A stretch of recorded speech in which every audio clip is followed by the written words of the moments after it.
Hello, magandang buhay mga ka-vloggers sa Jun Abukal YouTube channel po ito. Kung bago pa po kayo sa aking channel, touch all the bell para updated kayo kay YouTube sa ating mga bagong videos.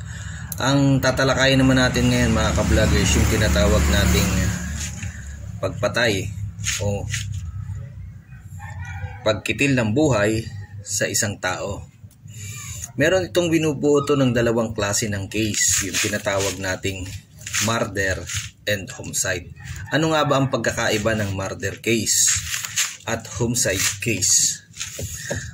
Ayon sa Republic Act 7659 mga ka-vloggers, ang murder ay isang revised penal code na may penalty na ini-impose para sa crime of murder. Ito yung may hatol na reklusyon perpetua na may hatol ng 20 hanggang 40 taon, but still indivisible penalty o habang buhay na pagkakakulong o death penalty kung mayroon tayong pinatutupad na batas na death penalty. Subalit wala ng death penalty dito sa atin ngayon sa Pilipinas, kaya ito'y pwedeng mahatulan ka ng habang buhay na pagkakakulong. Ang homicide naman, ito ay may hatol na reklusyon temporal o pwede ring reklusyon perpetua na may hatol na 12 taon o hanggang 20 taong pagkakakulong at isang araw. So dito sa ating case na murder, meron tayong mga tinatawag na frustrated murder. Ano nga ba ang ibig sabihin ng frustrated murder? Tapos doon sa dulo mga ka-vloggers, i-explain pa natin ulit yung mga karagdagan. Ito siya mga ka-vloggers. Ang frustrated murder ay isang krimen na planado at sadyang pagpatay, pero kung ang biktima ay nabuhay pa ito, siya pa rin ay maaaring makasuhan ng frustrated murder or attempted murder. Ano naman ang ibig sabihin ng tinatawag nating attempted murder? Ang attempted murder mga ka-vloggers, ito ay may commit of crime even if unsuccessful o itself hindi siya naging successful sa kanyang pagkukumit ng crime. And another karagdagang kaalaman sa frustrated murder mga ka-vloggers, ang frustrated murder ay ang tawag sa pagpatay na planado ngunit nabuhay ang biktima. Yun ang pakahulugan natin sa frustrated murder. Ano naman ang hatol mga ka-vloggers sa frustrated murder? Ito ay maaaring makulong ng 6 na taon. Maaari siya makulong ng 6 na taon. Ngunit dahil nga hindi nagkaroon ng pag-execute sa pagpatay, so pwede itong makulong ng 6 na taon. At kung attempted murder naman, ito yung tinatawag nating na-execute niya lahat. Halimbawa, binaril niya, pinagbabaril niya, pero hindi namatay, dinala sa ospital ngunit nabuhay, so pwede natin itong tawaging frustrated murder. Lahat ng unexecuted, executed na binaril, tinamaan, nadala sa ospital, nabuhay, pero tinamaan, nabaril talaga, ngunit hindi alam ng suspect na nabuhay ang kanyang binatay, So ito ay may parusang 12 years kung frustrated murder at 6 na taon na mas mababa kesa sa frustrated murder, yung tinatawag nating attempted murder. Dagdag kaalaman pa mga ka-vloggers, ano naman ang mga elemento ng murder?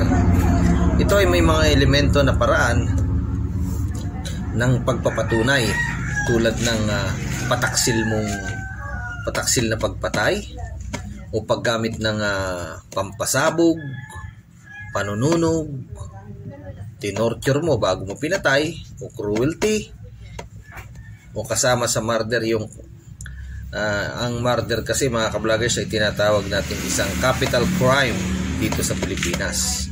Kaya nga dahil siya ay capital crime, so meron siyang hatol na tinatawag nating reclusion perpetua. 20 hanggang 40 taong pagkakakulong mga ka-vloggers. At maaari lamang siyang bigyan ng pardon o parol, kailangan mabuo niya muna yung 30 taong pagkakakulong. At ito mga ka-vloggers ay walang piyensa. Hindi katulad ng tinatawag nating homicide, nakamatay ka na hindi mo sinasadya at wala kang intensyong patayin ang iyong biktima, pero nakapatay ka o napatay mo yung tao. Ito ay may tsansa kang magpiyensa at ito ay pwedeng hatulan ng reclusion perpetua na 20 taon na hatol. Ayun mga ka-vloggers, at tuloy-tuloy lang tayo. So kung bago pa kayo sa aking channel, touch all the bell para updated kayo kay YouTube sa aking mga bagong videos. Katulad halimbawa mga ka-vloggers sa murder natin, kung halimbawa hard killer ang pumatay, tapos yung nagplano ay kasama pa rin sa murder. Dahil ng yung pumatay nagbigay ng pabuya kasama sa pagpaplano, at ang lahat ng mga hard killer, dahil nga ito ay may intention, ito ay matatawag nating murder at ang kaso nila ay murder pa rin.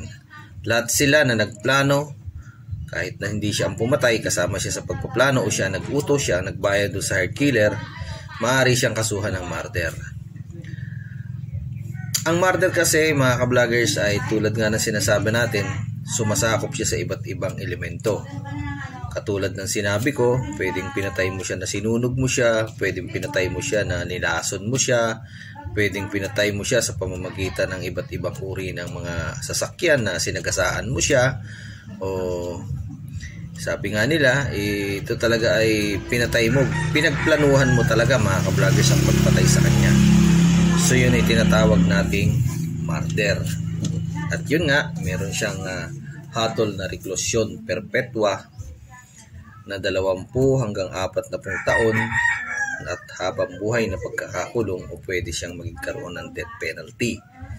At 30 taon ang kailangan mong bunuin para mabigyan ka ng parol o pardon kung sakasakali at ikay nagbago sa loob. Hindi katulad ng homicide na isang krimen na kung saan ay nakapatay ka kahit na wala ka talagang intensyong patayin ang iyong napatay. So at wala kang pagpaplano na patayin mo talaga siya. So dumipensa ka lamang sa iyong sarili, ngunit napatay mo siya. Ano to mga ka-vloggers, ito yung tinatawag nating homicide. Yun ang kaibahan ng homicide at murder.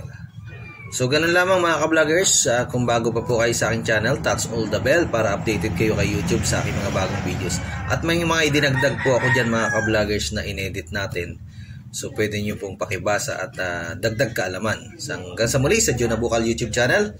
Shoutout sa aking mga viewers at sa aking mga followers. Sana po'y bumalik na kayo mga ka-vloggers. Bagaman paiba-iba ang ating content, alam ko pong kapaki-pakinabang naman ang mapupulot nyo dito sa aking mga vlogs mga ka-vloggers. At gayon ay patuloy tayong pag-aaral. Yun pong ating mga charity vlog ay hindi na natin na itutuloy, pero isa po yun sa aking hangarin kapag kumikita na yung channel natin, yung charity vlog. dahil nakakapag-upload na tayo, nakakatulong pa tayo sa ating mga kababayan. Hanggang sa muli, hindi man po tayo pinalad sa ating pagtakbo sa barangay council, so andun pa rin po yung aking adikhaing tumulong sa aking kapwa. Marami naman pong paraan, at sa makapapanood po nito ng mga followers ko na nakakikilala sa akin, tuloy pa rin ang aking livelihood program, ang aking mga training center na pinaplano. Naglalakad pa lamang ako ng mga permit. So bagaman po hindi ako nanalo, at sana po ay patuloy niyong ibigay sa akin ang aking suporta. Hanggang sa muli, ang inyong suporta, mga ka-vloggers. Ako po ay nangangarap na manungkulan, hindi para kumita at sumahod sa honorarium, kundi gusto ko pong makapaglingkod at makagawa ng maraming pagtulong sa aking kapwa. Hanggang sa muli, sa Gio Nabukal YouTube channel po. Maraming pong salamat. At yung project ko pong iuumpisan, mga ka-vloggers, yung aking livelihood program na training program. So magtuturo po ako ng electrical tutorial on wheels. Dadaling ko sa ating mga purok o sa mga iba-ibang bayan o barangay. Libre po to, mga ka-vloggers. Sarili ko po itong gastos at wala po akong nilapitang sponsor. Kung meron man gusto pong tumulong sa ating project na ito, ay welcome naman po tayo. At ang kailangan lang na dalhin ng bata ay kanilang parent consent at saka yung kanilang birth certificate.